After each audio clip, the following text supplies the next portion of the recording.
Pumasabi sa cybercrime law. Wala akong pakialam dyan. Ano masasabi niyo? Wala akong pakialam sa cybercrime law. Kahit ano ipatupad nyo. Kahit may gawin akong illegal, hindi nyo ako mahuhuli. Tignan po natin kung anong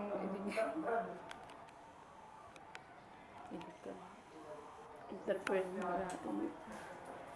Next stop. Kuya Ayel, anong masasabi mo sa cybercrime law?